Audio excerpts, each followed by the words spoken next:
मेळघाटमधील काही विद्यार्थी 10वी आणि 12वीला अनुत्तीर्ण होत असतात। यावर्षी 12वीचे मोठ्या प्रमाणात विद्यार्थी अनुत्तीर्ण झालेत।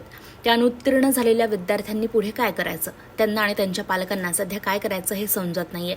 ज्या विद्यालयातून त्यांनी शिक्षण घेतलं होतं त्या विद्यालयात अनुत्तीर्ण झालेल्या विद्यार्थ्यांना प्रवेश नाकारण्यात आलाय। मेळघाटमधील आदिवासी विभागाच्या आश्रमशाळेत सुद्धा प्रवेश नाकारण्यात आलाय।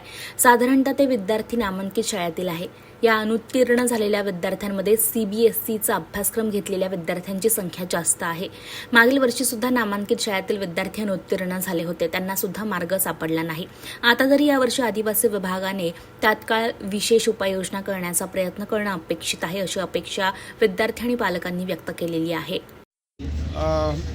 ही मेळघाटमधील जी मुलं CBSEचा अभ्यासक्रम घेऊन वाशिम येथील एका आश्रमशाळेमध्ये शिकायला गेली होती।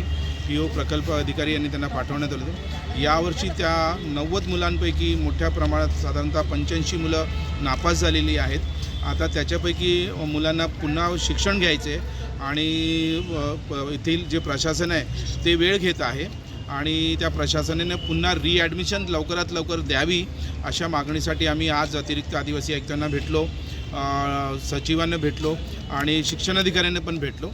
एवढीच विनंती आहे की इथल्या आदिवासी विकास विभागाच्या प्रशासनाने यांचा वेळ वाया न घालवता त्यांचा शासकीय आश्रमशाळेमध्ये प्रवेश द्यावा।